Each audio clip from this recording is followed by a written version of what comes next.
It's time for the Voice of Reason podcast.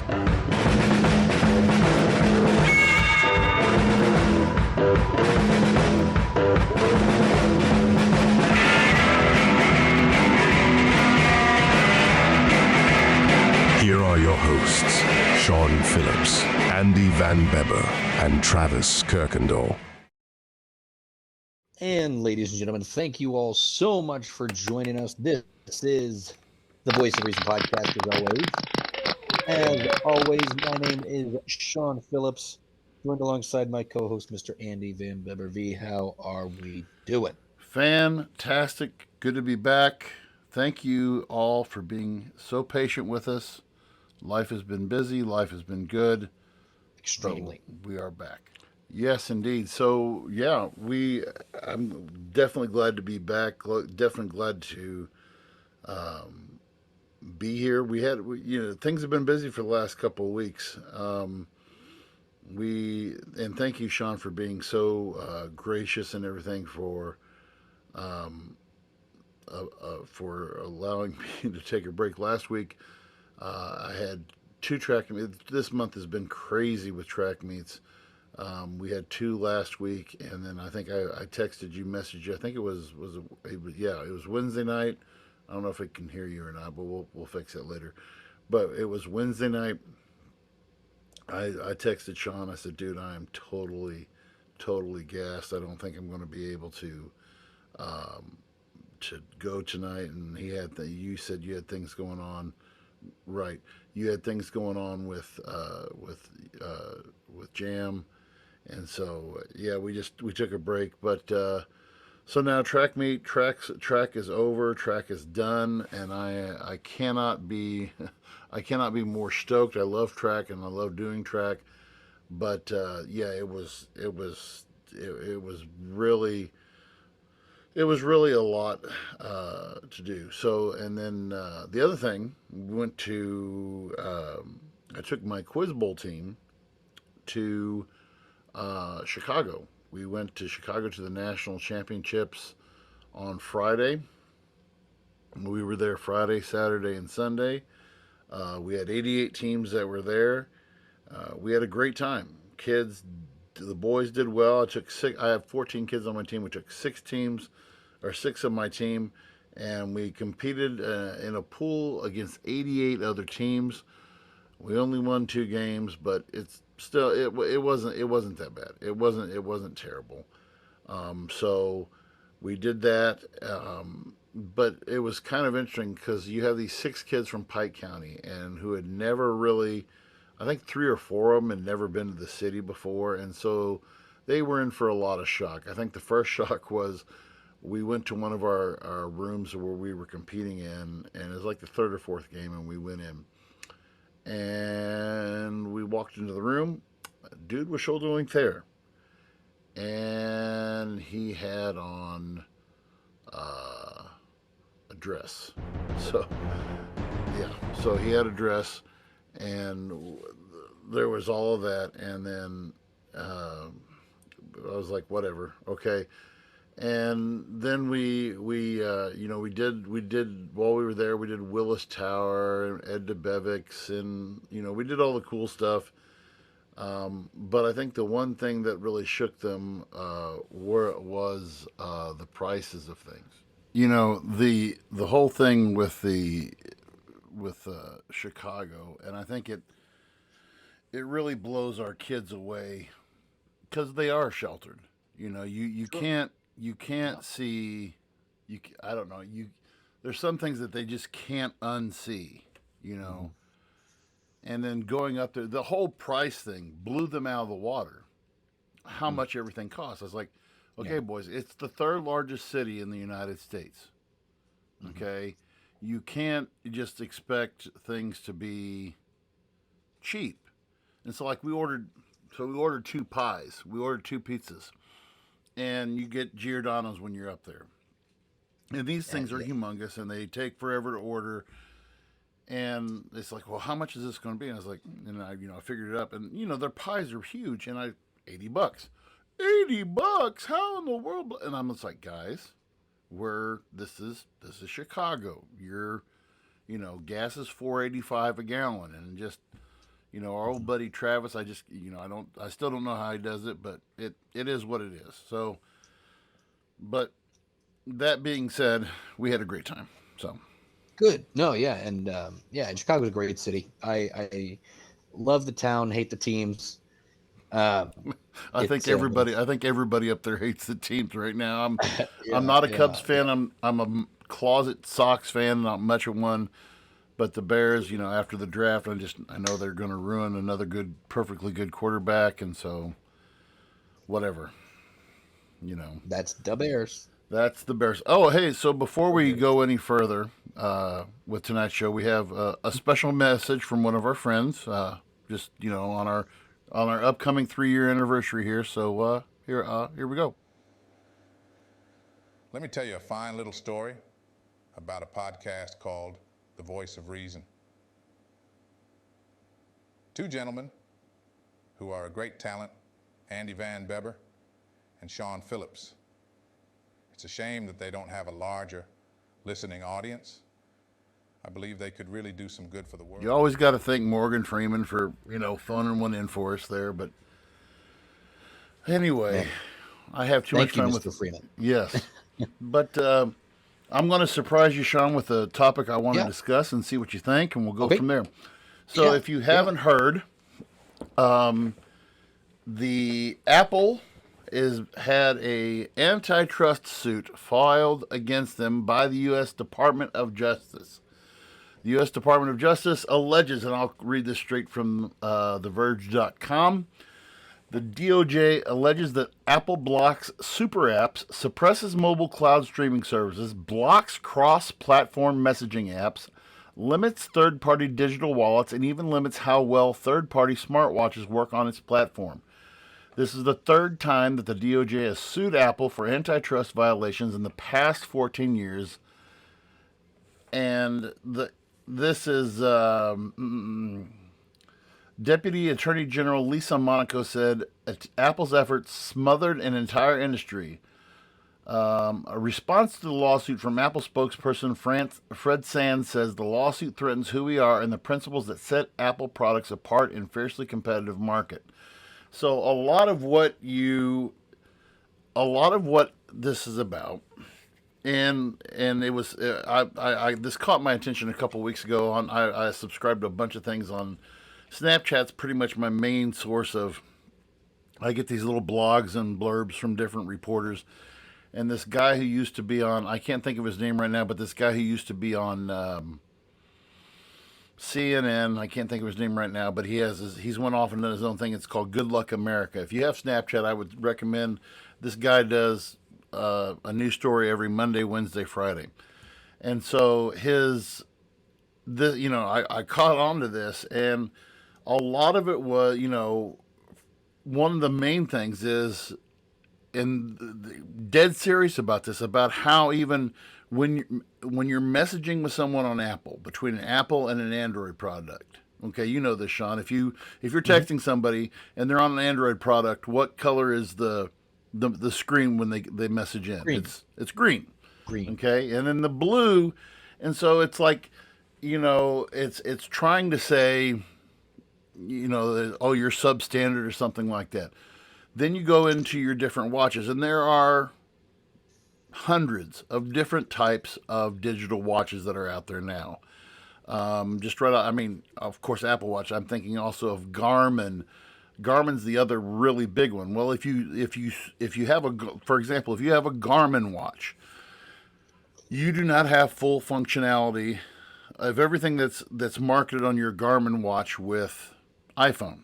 Okay. If you try to use a third party like a digital wallet other than Apple Wallet, you have obviously you have Google Wallet, you have Microsoft's whatever their thing is wallet. Okay, those will not work inside of Apple. I'll take that back. Like your Google Wallet will have limited functionality, but you can't just say, okay, I'm at the gas station, I'm going to pop out my phone, right there. Okay. Then, and this has been the other old thing, that this has kind of been an older complaint, is that Apple throttle certain streaming services on their Apple products. I've been an Apple user for, probably getting close. As long as I've known you. Yeah, forever. And I've never noticed this. Now, then you have then the other complaint is, like I said earlier, the super apps. So there are certain apps that you cannot get on an Apple product. And Apple, this lawsuit, and that states this, you're limiting, your marketplace and all this other stuff. And if you know anything about Apple, one of the things, and I pride myself, and this is why I go on, I record this podcast every week. When we do this, I record it on my MacBook Pro. I actually bought my MacBook Pro 2 years ago yesterday. It came up on my story, and this thing is running just as smooth, just as crisp, just as fast as it did when I bought it 2 years ago. And part of the thing is, whenever you download anything onto a Mac, and Sean has an iPhone,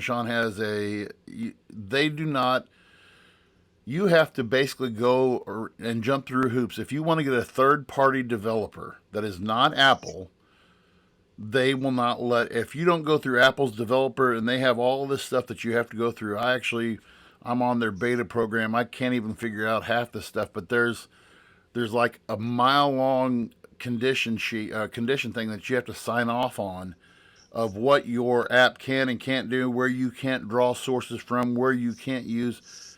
And part of that is to prevent malware, to prevent viruses, and that kind of stuff. And so now there's this complaint against Apple for quote unquote wrongdoing. Initially, I think this is a bunch of crap, because this takes me back to the late 90s, early 2000s, when they filed an antitrust suit against Microsoft. Okay, I don't know if were you old enough to remember that or not? No, but I've heard it. I've heard about it. It was not during a time where I would have paid attention. Well, basically, I know that they went through that. Right, and all that was, so Bill Gates busts on the scene with Microsoft Windows. Okay, he had 95, 96, 98, all the Microsoft and Windows. When Windows came out, it was very revolutionary, because before that time, this is really dating me, but we had this thing called, a lot of your programs were based on what was called a computer language called MS-DOS. Okay, Microsoft DOS. Mm-hmm. And it was, they were standalone programs, and back in the day when we had the little 3.5-inch disc, you pop into your computer, you ran all your programs through, they were standalone programs. Then Bill Gates develops Windows in a program where you can load all of your programs into this environment. And instead of just sitting there popping discs or CDs in or CD-ROMs in all day, you have it all, you install it on your computer, and you run it from your desktop then. And then he basically revolutionized the thing with the desktop. So Microsoft then, from that, you had Microsoft Work. Or actually, you had Microsoft Word first. You had all of their spreadsheet programs and all this stuff. And Microsoft started getting so big, and nobody could compete with them. At the time, you had what was called Red Hat Linux, which is now just Linux. You had Sun Microsystems. I'm trying to think of some of the others, but their products were absolute crap. They could not. Their functionality was just not there.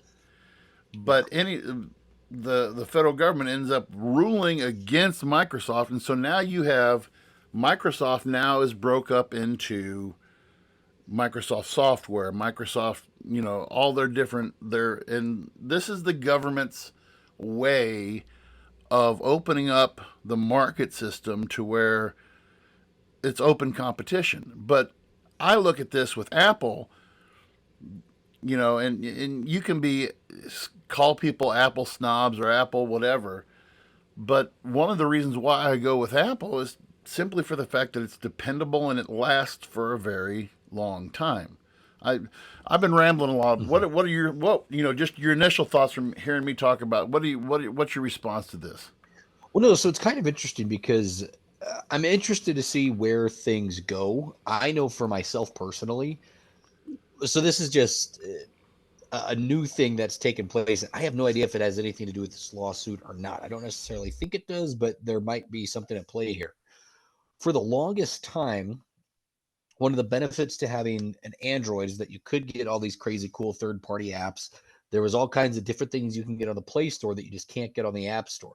And for me, I'm a pretty nostalgic video gamer. So I love my old school retro style video games as far as, things like Super Nintendo N64, Game Boy Color, Game Boy Advance. I love those games. They're nostalgic and they're easy to play and I enjoy them.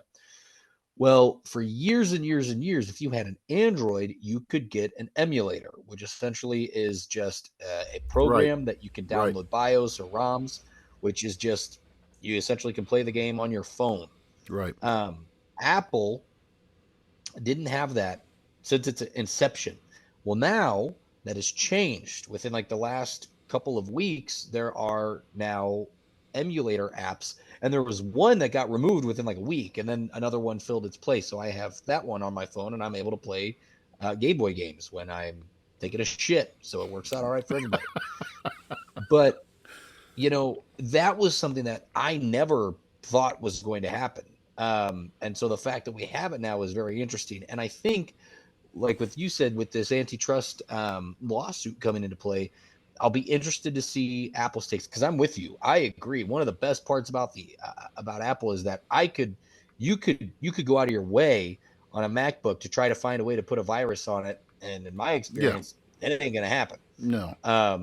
Versus Windows, um, it's really not that difficult. You have to add extra spyware onto your spyware protection onto your computer. You have to download different things to make sure your Norton, all the different things that Right, you got and to then have it's up on to there to date. ensure that um, so there's lots of perks. I know like a lot of people, Apple has kind of become synonymous with, so like a social status. If you don't have an iPhone, if you're people don't want to get the green text from their boyfriend or girlfriend, like that's as silly as it It sounds. ruins your It's vibe just right there. true. It does. And I'm like you. I'm pretty much an Apple guy. I don't have a MacBook. That'll be my next purchase, because I'm the industry standard for the most part. There are some exceptions, but the industry standard for professional video editing for a lot of companies, it's Mac. Now there are other companies that lean more towards Sony. That's a different conversation for a different day. Right. But in most cases, the industry standard is Mac products. It's just Apple. I do have an iPad. I use an iPhone. I have an Apple Watch. Um, Tony has a MacBook Pro.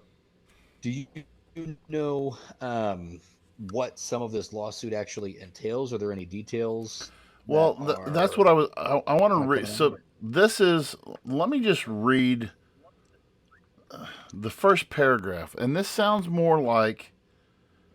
This sounds like this is the first paragraph of the lawsuit. Okay, this sounds more like an intro to a story, but this is, and you can go and you can read It's an 88-page press release. Okay, this is the opening paragraph. Okay. In 2010, a top Apple executive emailed Apple's then CEO about an ad for the new Kindle e-reader. The ad began with a woman who was using her iPhone to buy and read books on the Kindle app. She then switches to an Android smartphone and continues to read her books using the same Kindle app. The executive wrote to Jobs, One message that can't be missed is that it is easy to switch from iPhone to Android, not fun to watch. Jobs was clear in his response. Apple would force developers to use its payment system to lock in both developers and users on its platforms. Over many years, Apple has repeatedly responded to competitive threats like this one by making it harder or more expensive for its users and developers to leave than by making it more attractive for them to stay. And one thing. And this goes on. Okay, so 88 pages. So this goes on.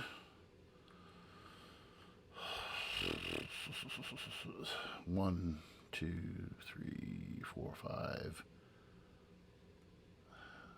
7, 8. So I read. I'm trying to go through. I read up until probably once you got to about page 13 or 14, then it started getting into legal jargon. Okay, but the first 10 pages, 10, 11 pages, sound like a read from like a novel.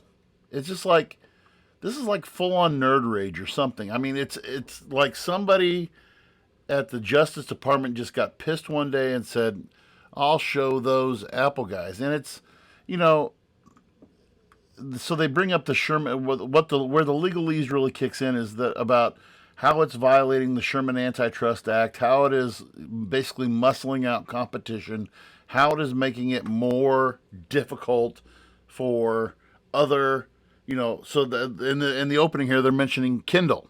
Okay, so your Kindle apps. But again, I could bring up my phone. And I have Kindle on my iPhone.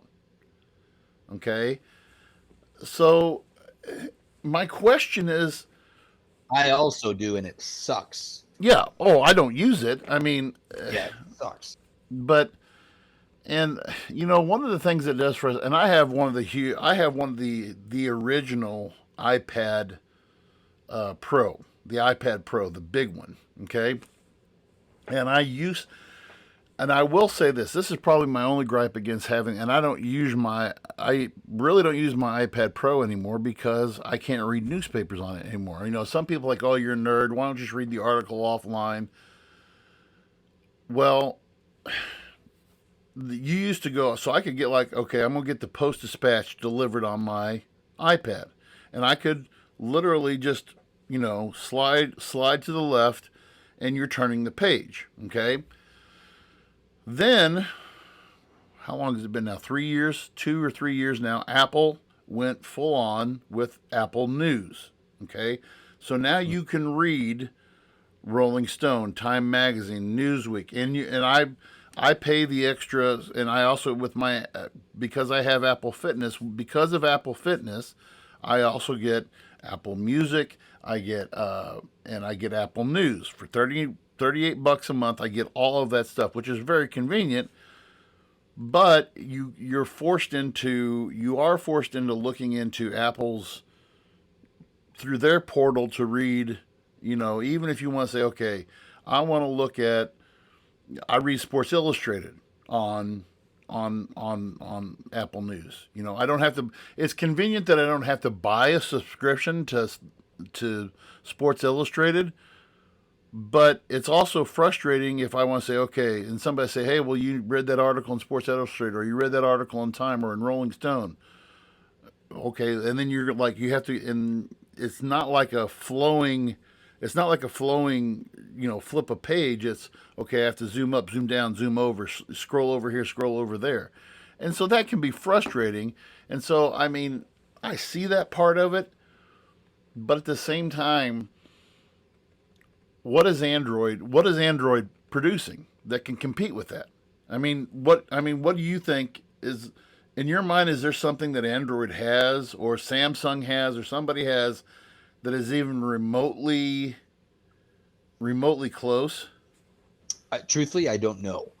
I like I said, I have not used an Android product in, gosh, I think the last time I owned an Android product was my sophomore year of high school.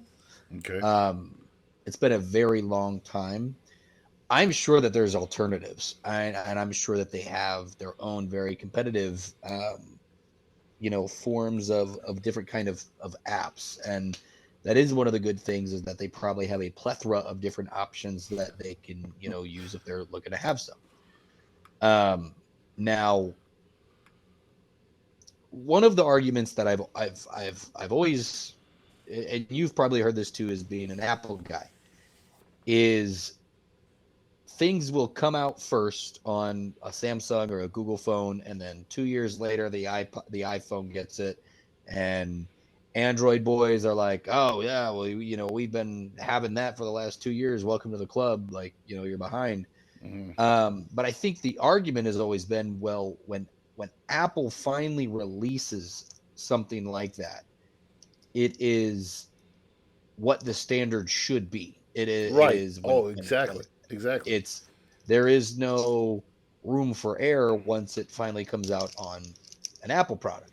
Now, could that be said the same for some of these apps? Like you had said, Google Pay had been around before the Apple Wallet. Apple Wallet is Right. very Right. convenient, works very smooth.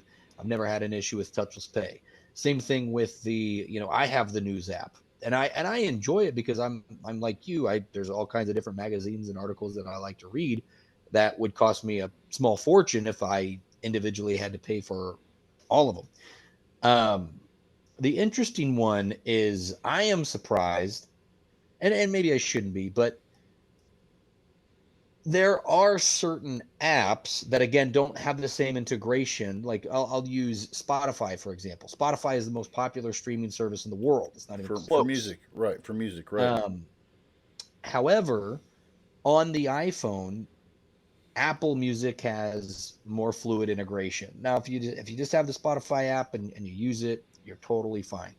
Now, if you're an individual that uses your Apple Watch to its fullest capabilities, your Apple Fitness to its fullest capabilities, those things streamline through the products that are built into the phone.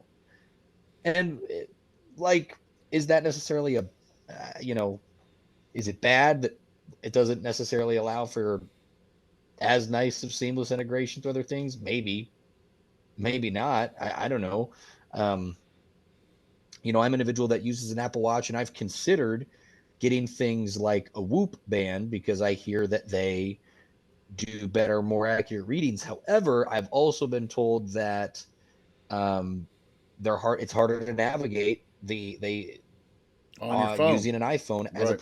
as opposed to using an Android. So, is that them just making Whoop jump through hoops because they have the Apple Watch and they want people to buy the Apple Watch? And if I'm not mistaken, didn't Apple Watches or the newest form of them just get recalled recently because Yes. they used a patented information Yep. or Yep. technology Yep. that they didn't pay for or something like that? Yep. The and so the other complaint though, and so and I want to hit on this, and maybe I'm just blind to other phone companies or other telephone products. Since Apple knows that they have the corner on the market on more more fluid technology, the cost of these new phones is getting to the point where it is flat out freaking ridiculous. So if I want to get so the new 15, okay, which I was at an Apple store. I had to go to an Apple store the other day or a couple months ago to I had cracked the back of my phone and I had Apple Care, and I go in there and I'm talking to the sales rep, the at their what do they call it, the smart store, their smart people, whatever they call them. But I was asking her, she's like, oh, I've got a The 13. I genius. said, Genius, thank you, there it is, the Genius, yes. So I'm talking to her and I said, okay, what's the difference between the 13 and the 15? She said, honestly? I said, yes, honestly. And she said it's they've got the little up at the, at the top of it, they've got the little smart bar thing or whatever it is. And, Mhm. she said, I said, so is it worth it? And she said, absolutely not. She said, I've been operating, she said, my 13 has been fine for me, but it's new and shiny. Okay. So to buy Mhm. it's not if you want to buy a 512 gig Apple 15, okay, you're going to go somewhere north of about 1100. And if you go with a Pro Max, okay, you go with a Pro Max, you're about $1,300. All right, for a phone, okay. my watch. I have an Apple Series 6 watch. Okay, I don't even know what Apple Series watch they're up to now. If they're up to 10 or 11 or 9 or what they're up to. But if you want to buy a new one of those, again, between $300 and $500. Okay, so if you want the quality product, you're going to pay the quality price, right? So, I mean, and that's the other complaint that people have against Apple. Well, you guys are just so snooty and blah, blah, blah, and all this, and you got to have your fancy phone and all. I don't know. Is it? It almost seems like we're wanting to lower the standard to say, okay, and maybe this is me being an Apple snob. It's almost like saying, okay, I'm going to lower the standard to go to this iPhone, or I'm going to go to this Samsung, or go to. And whenever I'm at my buddy's house, one of my best friends, he and I have these. We give each other crap all the time, but I'm like, he's like, oh, just get that thing on my iPhone or on my Android. I'm like, I'm like, dude, how do you? I mean, just the navigation, and there's just like so backwards. I mean, and maybe that is my personal bias. I don't know, but I feel like and it can feel that way too, because like, again, people like, Android if they like customization, because you can change it up. You can make it to where it's as seamless as using the iPhone, but the iPhone's like, no, you don't need to do anything else because this is the standard. This is the way that it should be. It's the think of of in pop culture, iPhone is the Chick-fil-A. It is the Chipotle. It is the Target, right? Mm-hmm. Android's Walmart. Walmart has a lot more stuff than Target, but Target's just prettier to look at. You know what I'm saying? So, and for me, oh my I prefer going to Target because I don't want to deal with the bullshit that you get when you go to Walmart. Okay, so it is apples to oranges. It's the same, it's fruit, but at the end of the day, it's just a different kind of sweet. So I am one of those guys. I'm definitely I'm not like one of those Apple fanboys. For me, I've seen a couple of like Google and Samsung phones that I would love. Like, I think they're really cool. The problem is most of my this is just for me, and this could also be brought up in part of this lawsuit, is most of my family uses Apple products. Most of my friends use an iPhone. If I deploy, there's a chance that I don't have like regular cell service. I don't want to fucking download WhatsApp. I don't want to download other apps just to be able to talk to my friends if I only have a Wi-Fi connection. Right, and you I can just text them or FaceTime on my phone, and they get it through iMessage. Yeah, and FaceTime. FaceTime is way better than doing Zoom or Facebook Messenger call. Right, and I mean, you can use that over Wi-Fi. And that's the other thing. You can do Wi-Fi calling and not be roaming or any of that. When you're in other countries, when in another area. And so one other thing that I want to bring up about this, and this is just, again, maybe I am the Apple fanboy, and I don't know if Google or if any of these other guys do this. So whenever you log in whenever you get a new Apple product, or if I get if I add an iPad or something, you'll get a notification on your phone when you log in with your username. You'll get a thing on your phone that says, "Hey, somebody's trying to log in with your username at such and such a place. Do you want to allow this?" All right. So about 3 weeks ago, I'm sitting at my desk while school's going on. My wife's at work. My kids are in school. And I get a message that says such and such is trying to use your login. And it was in Germany. And I was like, no. And, I'm all big about fraud protection like that. And again, I'll go back to Apple Wallet. Okay, when you use Apple Wallet, and I'm sure probably Google Wallet does the same thing, but I had somebody try to steal one of my credit cards, and just through data mining or whatever, and it came back, and it was, you have this charge for I forgot what the rupees or whatever it was, but it's from Bangladesh. And Apple texted me and said, "Hey, this is happening. Did you do this?" "No, I did not." There you go. So Yep. I think that if you want to lower, if it depends on what your standard is, and I understand where people are at financially too. I understand that. But it's like saying, if you put it perfectly. If I want to go to Walmart, I'm going to go to Walmart and get what I need to get. But if I want to, see a better selection, see better quality of product or whatever, I'm going to go to Target. I'm going to go to Kohl's. I'm going to go to whatever. I call it me being a snob or call it whatever you want to call it. I think that this is the Federal Trade Commission. We've seen, we saw it with Microsoft. We've seen it with, various, and they don't want these super monopolies to blow up. What was it? They're not letting. I also saw that the DO or the Federal Trade Commission is not allowing, was it JetBlue and Spirit to merge together or whatever. I'm like, oh, I hadn't seen that. I'm like, why not? Yeah, maybe now you can bring something bigger than your wallet on the plane and not have it as checked baggage. So I mean, amen. But hey, I'm military, so mine always fly free. So I'm Team Spirit for life. Well, you told me that.